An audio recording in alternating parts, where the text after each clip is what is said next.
Courtney was 2:11 a.m. The phone location to her mom was 2:18, 7 minutes. She screamed. Things happened. She was able to know she was in enough danger that she needed to send her mother her location. It wasn't fast. It wasn't fast at all, and we know that. 2:11 is 7 minutes from 2:18. This is the suitcase in which Jason Chin stuffed the 98-pound body of Jasmine Pace. That's where I'm going to begin the story.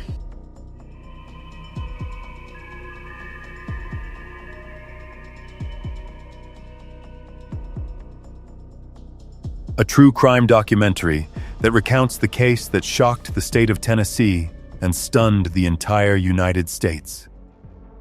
Jasmine Pace was born on February 1st, 2000, in Chattanooga, Tennessee. She was the only daughter of Travis and Katrina Pace, a loving middle-class family who were always proud of their child. Jasmine studied communications and marketing at the University of Tennessee at Chattanooga. Her friends described her as a warm, cheerful person whose smile could light up any room. She loved art, music, and especially animals, often volunteering at local charity events. On social media, Jasmine frequently shared photos of her college life, travels, and precious moments with her family, portraying a confident, joyful young woman, living her vibrant 22 years to the fullest. She had just begun a new chapter in her career, hoping to work in digital marketing after graduation. Jasmine Pace, a 22-year-old college student from Chattanooga, had planned to spend Thanksgiving break in 2022 with her family. But just before dinner, she suddenly texted her mother to cancel the plan. Around the same time, a post appeared on Jasmine's Facebook account that read, "Enjoying Thanksgiving with my boyfriend." At first glance, it seemed like Jasmine was fine, but the photo that accompanied the post told a different story. Upon closer look, it appeared that the picture wasn't new and had likely been taken months earlier. Concern quickly turned into panic as the family realized something was terribly wrong. No one knew where Jasmine was, and it became clear that someone was impersonating her online. On the night before Thanksgiving, November 22nd, 2022, Jasmine Pace left her mother's house in Chattanooga, Tennessee. The clock was nearing 11:30 p.m. She drove off in her white Chevy Equinox SUV. The next morning, Katrina received a text message from Jasmine's number. The message was simple. She said she would be staying at her friend Emma's house for the rest of the week. Jasmine had recently lost her grandmother to cancer, so her wish to skip the family gathering didn't immediately alarm Katrina. Her daughter sometimes did that, choosing solitude to process her grief. But then something happened that left Katrina completely unsettled. A new post appeared on Jasmine's Facebook page. "Enjoying Thanksgiving with my baby," it read, accompanied by a photo. Instantly, Katrina felt uneasy, not just because of what it said, but because of how Jasmine looked in the picture. She was wearing revealing clothing, something totally unlike her. Jasmine was never the type to post personal or suggestive photos online. Even worse, the picture didn't seem recent at all. For Jasmine's father, Travis Pace, that photo struck him like a direct hit to the gut. He noticed not only something unsettling in his daughter's eyes, but also one small yet crucial detail. The familiar tattoos on her right arm were missing. Those tattoos, each marking a milestone in Jasmine's life, formed a timeline that her father knew by heart. But in this photo, they were completely gone. There was only one explanation. The picture wasn't new, and the post hadn't come from Jasmine. Instinct turned into fear, and soon, that fear was confirmed. Katrina reached out to Emma, the friend Jasmine was supposedly staying with. Emma said clearly that Jasmine had never come to her house. Panic spread quickly when the family realized they weren't the only ones receiving messages. Many of Jasmine's relatives and friends had also gotten texts from her number, yet none of them had actually spoken to her. In every message, Jasmine claimed she wanted to be alone. But despite those words, her family couldn't sit still. They launched an immediate search. The white Chevy Equinox Jasmine had driven that night was equipped with a GPS tracking system called My Chevy, a feature that allowed her mother to monitor the vehicle's location through an app.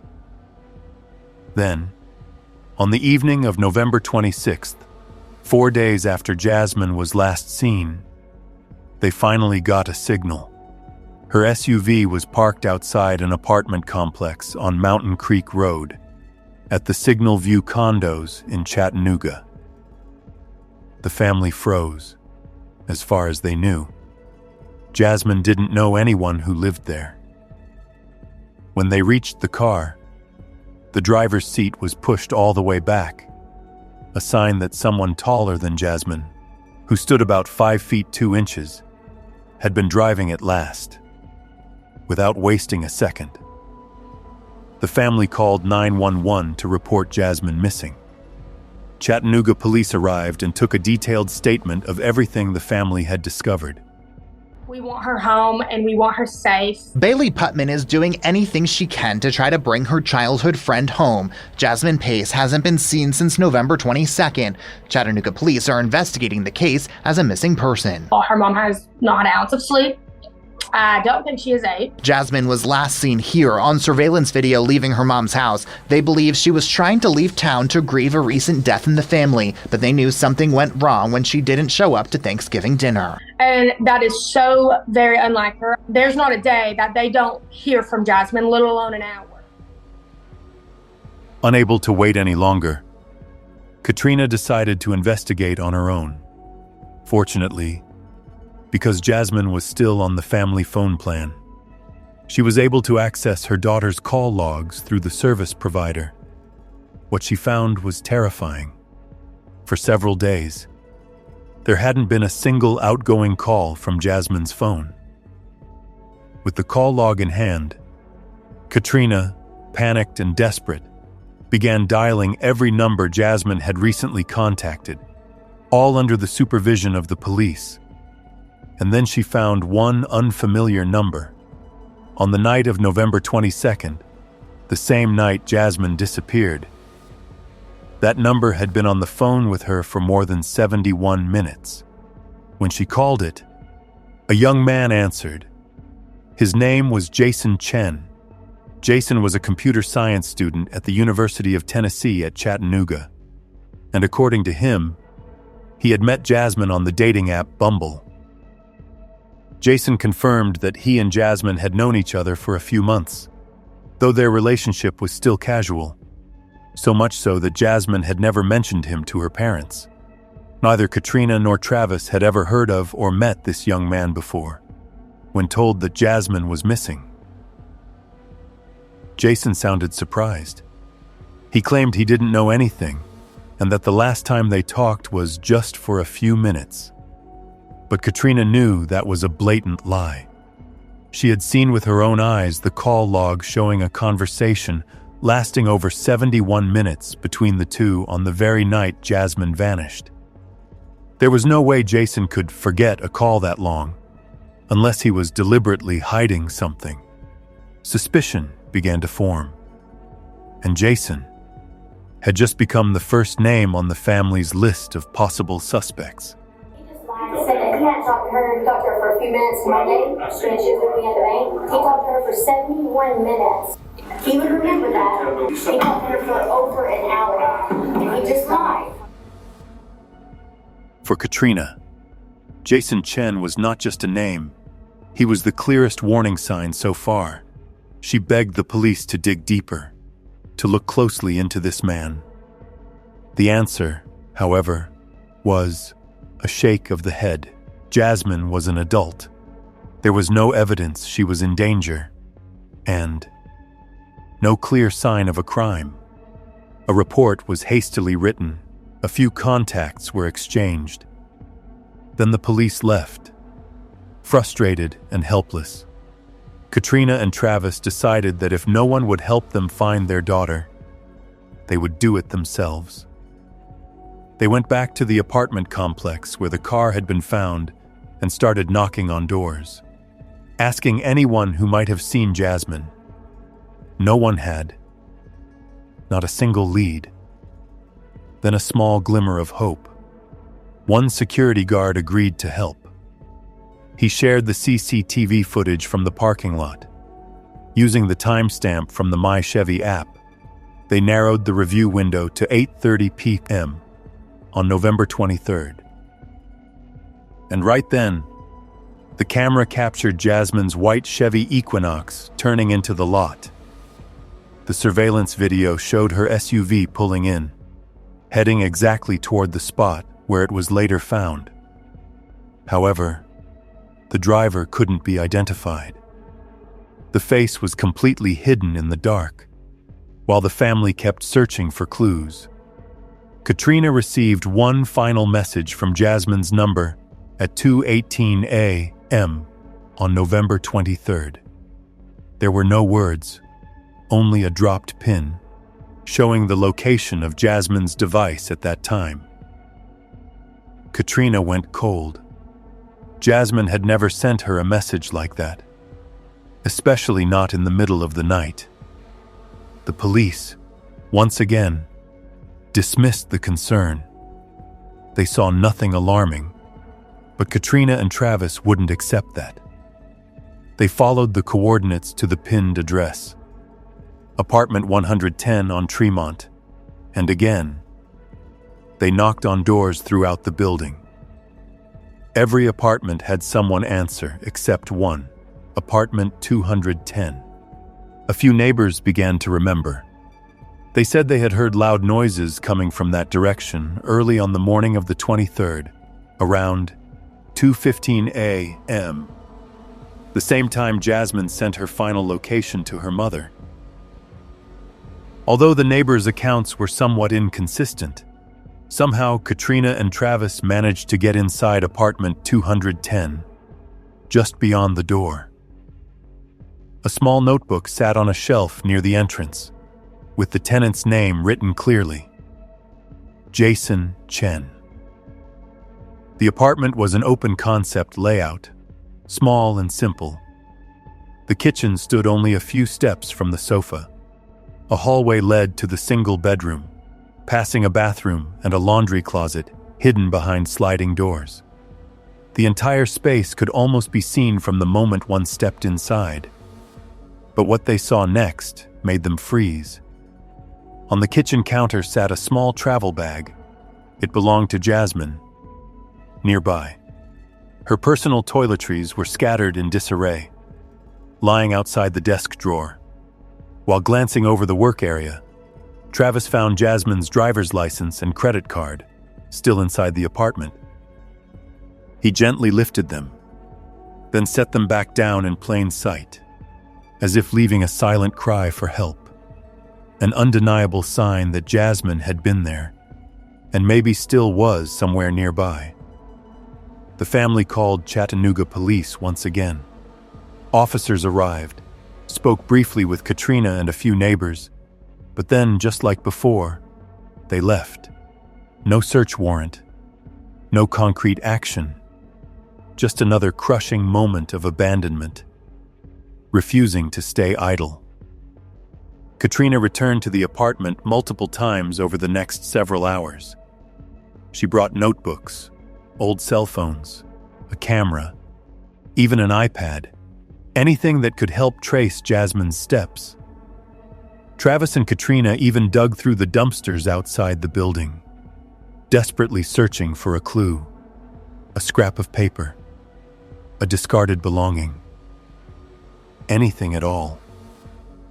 Because by then, they no longer believed anyone else would come to help. They had to fight to bring their daughter back themselves. Close to midnight, the Chattanooga Police Department finally returned to 110 Tremont, this time with an official search warrant.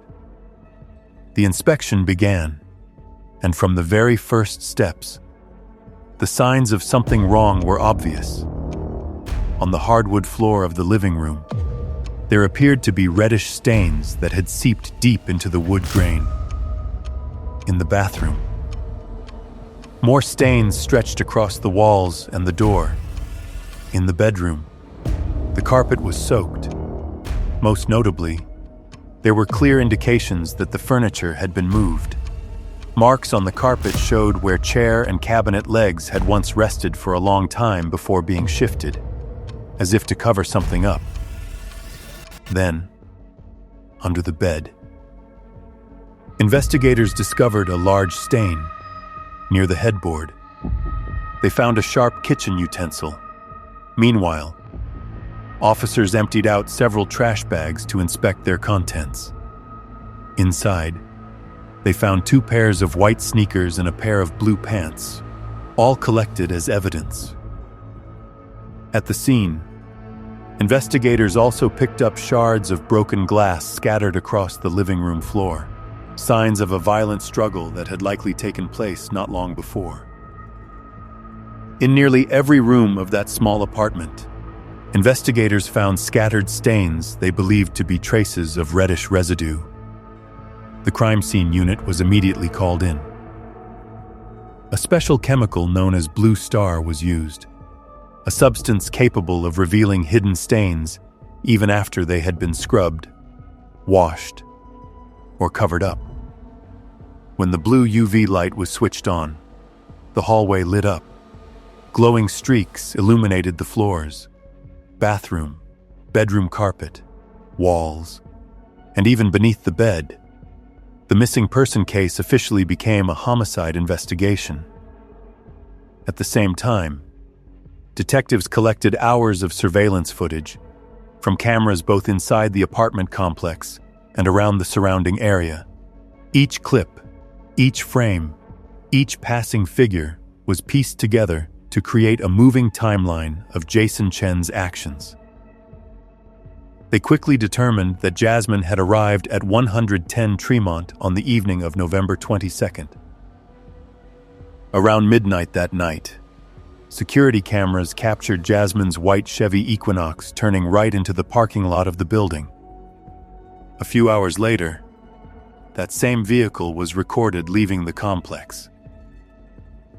Police tracked the SUV's route from Jason Chen's apartment to another residential area, the Signal View condos. Cameras there captured a figure wearing a light-colored hoodie driving Jasmine's SUV out of Jason's parking lot around 8:30 p.m. the following evening.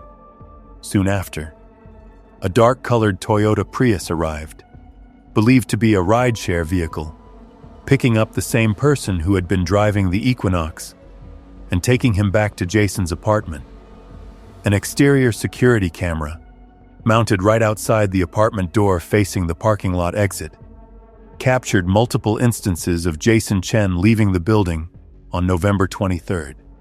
The most notable appearance was at 8:27 p.m., just 3 minutes before Jasmine's white SUV was seen driving away from the complex, operated by someone wearing a light-colored hoodie and heading toward the Signal View condos. But what truly caught investigators' attention were Jason's daytime movements. On the morning of November 23rd, Jason went alone to Walmart. He purchased bandages, hydrogen peroxide, and several cleaning products. The store's automated checkout camera recorded each item as he scanned it. These weren't just cleaning supplies. They were tools to erase evidence. The self-checkout footage showed every detail of his purchase. And among the usual cleaning items, Jason also scanned a few expensive, unrelated products, like asparagus, Overhead cameras at Walmart captured a clear view of the white sneakers Jason was wearing. The same pair later found tossed into a trash bin outside his apartment that night. Jason then stopped at Walgreens, where he bought a pack of wipes. This crucial timeline fell between the time he left his apartment, already marked by red stains and signs of struggle, and the moment Jasmine disappeared. Jason had taken Jasmine out of the building and had begun discarding pieces of his clothing, part of a calculated plan to destroy evidence.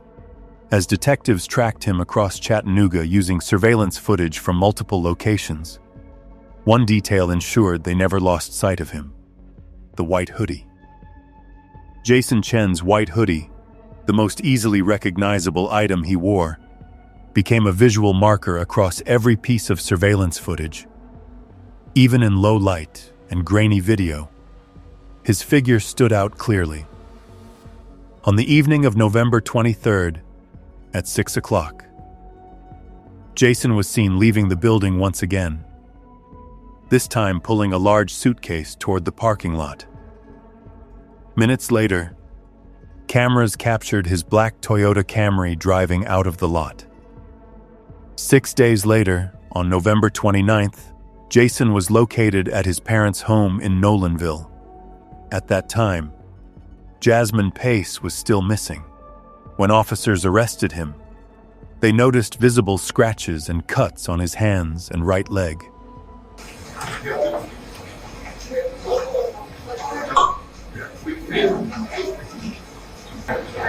He's a patient now. He's in place in handcuffs. The office get arrested, you just policy, you go to the back of the door, so you get the handcuffs. Okay. So you said there was a search warrant. Correct. Correct. Yeah. There's a search warrant for your person, so we're Nolanville Police Department. We're going to be detaining you and the watching the search warrant. We're assisting Chattanooga. Okay.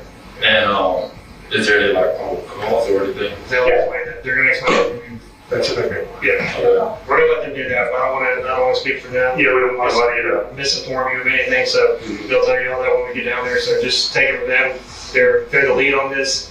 We'll let them explain it because we don't want to pile on information. We'll let them one time it all down. Okay. All right, so if you will, just face away from me. Do you have anything? From Jason Chen's phone, police extracted the full data, and what they found was undeniable. One photo showed Jasmine Pace standing in Jason's bathroom, taken on the very night she disappeared. In addition, there were numerous screenshots of text messages supposedly from Jasmine, yet all the original messages had been deleted. The next morning, the time investigators believe Jasmine may have been killed, Jason sent a message to that same number, attaching a photo with the caption, "Sleeping like a baby." Later that day, he texted again, "Hey, are we still meeting for dinner?" The attached photo came from Jasmine's phone, but it was 2 years old. Data also showed that Jasmine's device had moved with Jason to Walmart that same morning, even though surveillance cameras captured only him driving and shopping alone. After Jason loaded the large suitcase into his black Camry, his phone's GPS traced a clear route. He drove to Creek Road, a desolate stretch running along the riverbank where few people ever go. On December 1st, investigators followed that path. There, discarded like trash, they found a large suitcase.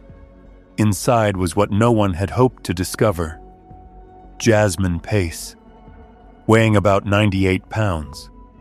Was found inside. She had been wrapped in 3 layers of black trash bags, showing no signs of life. Her body was bound tightly with 2 cheap pairs of handcuffs. Her right wrist was cuffed to her right ankle, while her left ankle was tied to her right elbow, as if someone had intentionally forced her into a twisted, dehumanizing position. The medical examiner confirmed that Jasmine had suffered at least 60 severe injuries, most concentrated on the upper left side of her body near her heart. It was a deliberate, calculated, and brutal attack. Even worse, a sharp object was still lodged inside her body, later removed during the autopsy. There's a moment when you're with her, you realized how clever, how smart, how brilliant she was. Knowing how many lives that she touched and them spreading the word on my sister, I think it also touched other people's hearts that have probably gone through a situation like this. I've known her my entire life, and I've never seen her burn a bridge or have ends with someone badly. She just always made it a point to know, for you to know that she was thinking of you and that she loved you. She was fierce over her family. She was fierce over her friends. In December 2022, a judge set Jason Chen's bail at $5 million. The public was outraged, believing that someone who had taken a life with such brutality should never be offered bail. By this point, the entire timeline of the case had been reconstructed. Police discovered that Jason had used Jasmine's phone and SIM card to access her bank accounts, social media, and even post fake updates after she was gone. He also sent a message to another woman he had recently met on Tinder that read, "I guess we're dating now." Meanwhile, Jasmine's body was still lying in his bedroom. That same evening, Jason joined friends online to play Call of Duty, only after, as he said, cleaning up his apartment first. In January 2025, Jason Chen's case officially went to trial. With the overwhelming evidence and horrifying details presented, few could imagine how the defense would even attempt to argue his case. But on the very first day, Attorney Josh Wise stunned the courtroom. In his opening statement, he didn't dispute Jason's guilt. Instead, he declared, "Jason Chen took Jasmine Pace's life, but he didn't mean to." Wise argued that the case was one of voluntary manslaughter, not first-degree murder. Though the prosecution was not seeking the death penalty, Jason still faced a life sentence without the possibility of parole if convicted of intentional murder. The defense's only remaining strategy was to convince the jury to reduce the charge.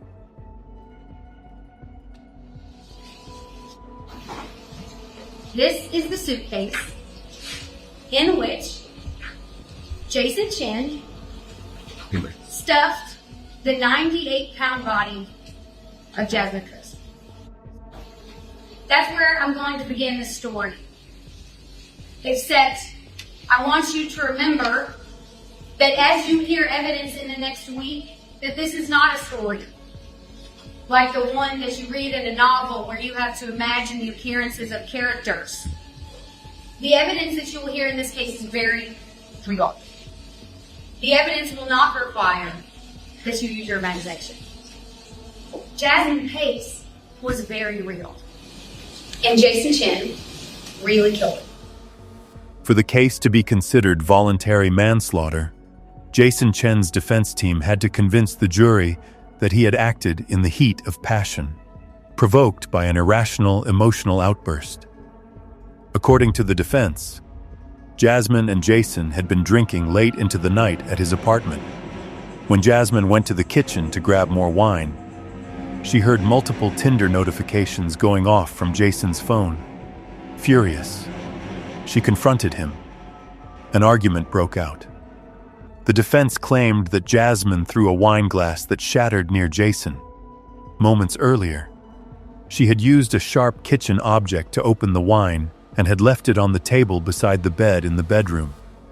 In a panic, after allegedly being attacked, Jason instinctively grabbed the sharp object. That was the very object later found inside Jasmine's body. As for the cheap handcuffs, the defense argued that Jason, the defense claimed, panicked after the incident, unsure of what to do, and tried to restrain her instead of calling for help. But evidence showed that Jason Chen hadn't handcuffed Jasmine out of panic. He did it to force her body to fit into the bag and suitcase. The timeline of the attack and disposal was established clearly through phone data from both Jason and Jasmine. surveillance footage from the apartment complex, and, most importantly, eyewitness testimony. Courtney Brewer, a neighbor living near apartment 210, testified that she heard a loud altercation taking place shortly after 2 a.m. The night of November the 22nd, in the early hours of November the 23rd, was there an incident that you can recall? Yes, I was woken up in the middle of the night by a loud scream. Can you kind of take us, and you can go slowly through the events that woke you up and everything that you heard from that point until you didn't hear it? There was a scream that startled me out of my sleep while I checked my phone to see the time because I was going to call 911. It was around 2 a.m. There was a voice that was screaming words. The words I couldn't understand fully. Was it a male voice or female? A female voice. And then there sounded, assuming that the apartment above mine is laid out the same as mine, there sounded like chasing, a lot of footsteps going across towards the front door. One person's footsteps or two footsteps? It sounded like multiple. You said towards the front door. Was it towards the front door or towards the bedroom? Towards the front door because I was in the bedroom when I heard it. You had said that you heard a scream. Can you describe the scream? Distressed, not quite angry, emphatic. Efforts to reconstruct the sequence of events relied heavily on the physical evidence found at the scene. However, in Jasmine Pace's case, the crime scene was extremely compromised. Jason Chen had used multiple cleaning agents and discarded numerous items, including the broken sharp object, the weapon used in the attack. Additionally, the apartment had been entered several times by Katrina Pace, Jasmine's mother, before an official search warrant was issued. She had searched for clues, collected personal items, and even checked the trash bins. Because of this, the defense repeatedly questioned whether the crime scene had been contaminated, arguing that such interference made it difficult for forensic experts to establish an exact and reliable timeline of events. Why would the apartments look different after the police went in there than when they were in there? Who changed it? In an effort to lessen the charges, the defense brought in its own crime scene expert to analyze every alteration within Jason Chen's apartment. They pointed out that from the moment police were first called to the time the scene was officially processed, the apartment had been disturbed multiple times. Furniture had been moved, several items were taken, and they even raised the question, could evidence have been planted?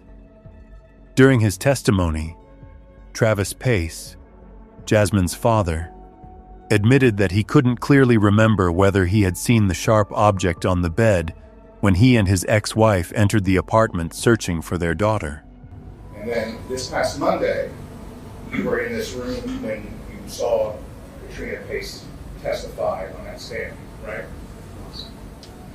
Were any of those statements true? Do we remember it differently? You heard Katrina testify that she went back into the apartment multiple times after that night, or after that morning? I heard that. Were you with her those times? Do you know what she did in the apartment during those times? Your ex-wife, Katrina Pace, does she have a reputation for being honest? Mr. Pace, in your opinion, this Katrina Pace, she a honest person? I don't have an opinion.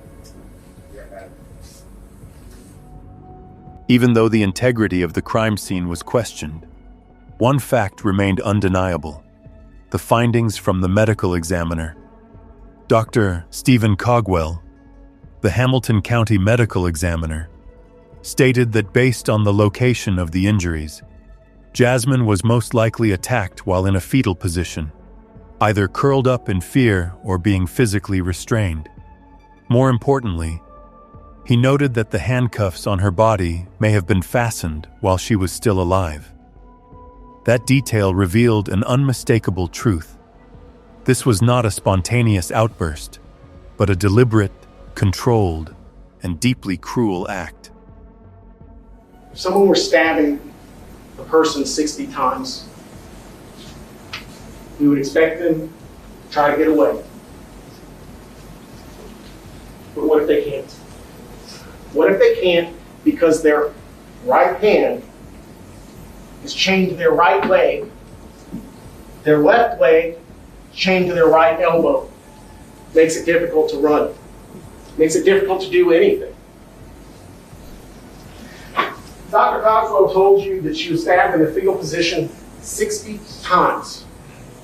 We'd also expect that if she's being attacked on the right side of her body, that she might try to defend herself with both hands. There should be injuries on both hands. Instead, what we have are injuries to the left hand, no significant injuries to the right hand. That's consistent with her being in the fetal position with a hand unable to move on the ground.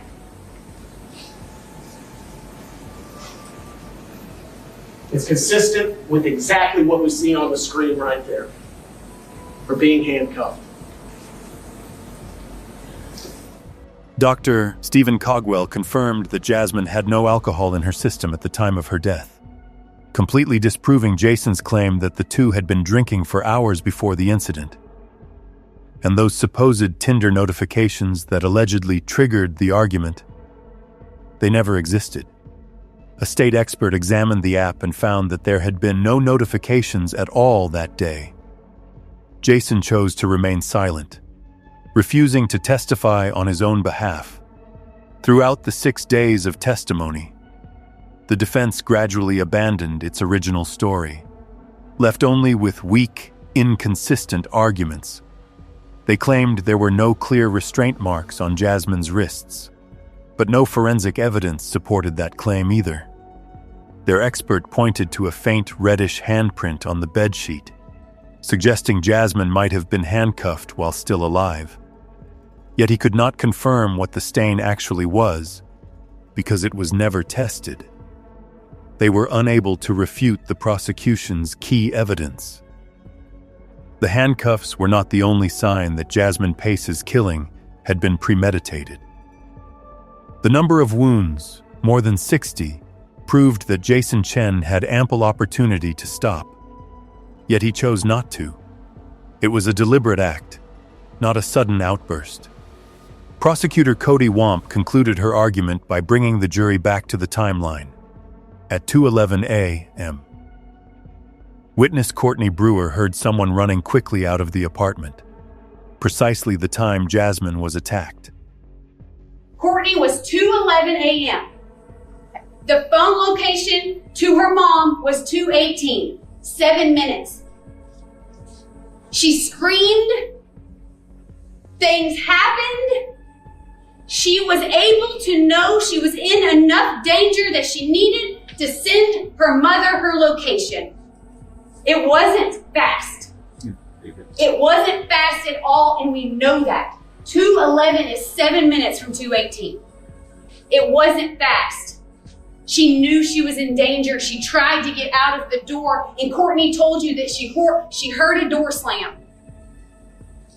Jasmine knew she was in trouble. She had time to use her phone before he started killing her. The jury began deliberating around 4:15 p.m. after closing arguments and reached a verdict just 5 minutes later. With respect to count 1 of presentment 315228, we, the jury, find the defendant, Jason Chen, guilty of first-degree premeditated murder. This is an emotional verdict, and everyone needs to maintain decorum, please. After the trial, one juror revealed that the fact Jasmine's family had entered the crime scene multiple times did not influence their decision.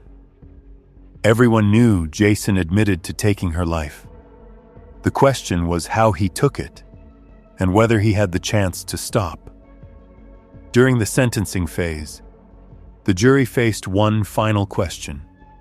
Should Jason Chen ever be given the chance for parole? Or should he spend the rest of his life in prison without mercy? Through an interpreter, Jason's mother stood before the court, her voice trembling as she pleaded. "He's a good kid. He's not a bad person. I just hope the judge and jury give him a chance to come home someday and start over." In his final words, Jason Chen's defense attorney made a heartfelt plea, urging the jury to grant his client a chance at redemption. By allowing Jason the possibility of parole, we affirm our society's belief that the most condemned among us can strive to rebuild their humanity. You're not tasked with forgiving Jason Chen or even excusing his actions. You are tasked with ensuring justice, a justice tempered with mercy.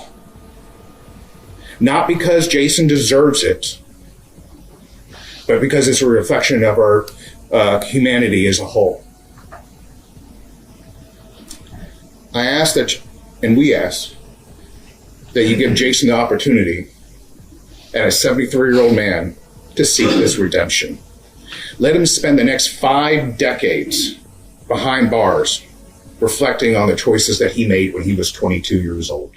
The jury reached their sentencing decision in less than an hour.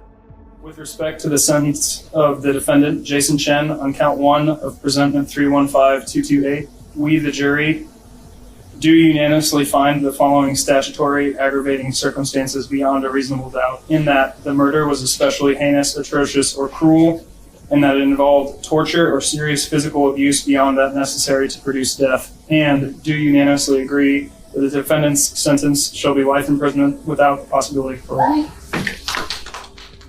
After the verdict, the family of Jasmine Pace filed a civil lawsuit against Jason Chen's parents, accusing them of providing financial assistance and harboring their son in the days immediately following the tragic incident, when Jason was already the prime suspect and Jasmine was still missing.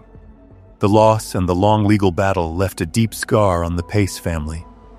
During the trial, Travis Pace admitted that his relationship with Katrina had become strained, especially after he was called to testify under subpoena by the defense. Several family members left the courtroom in tears. But now, with the sentence delivered, much of the legal anguish has come to an end. Jasmine's family has finally received justice for the young woman they loved, from the man they called a monster, whose actions were described as cruel, vicious, and inhumane. This is the tragic story of Jasmine Pace, a life stolen, a family shattered, and a justice won through tears. As we close this heartbreaking case, what lingers most is the realization that the warning signs were there, but too easy to overlook. The unusual messages, the off photo, the sudden break in routine. The lesson for all of us is clear. Always trust your instincts about safety. Share your plans with loved ones. Be cautious when meeting people online. And never hesitate to contact authorities when something feels wrong. Thank you for staying until the end of today's story in our true crime documentary series, where we tell the truth with respect for the victims. If you believe this story deserves to be remembered, please share the video and leave a comment in memory of Jasmine. Don't forget to subscribe, hit like, and turn on the notification bell so you won't miss future episodes. I truly believe that when our community speaks up together, awareness can save more people from tragedies like this one. See you in the next episode.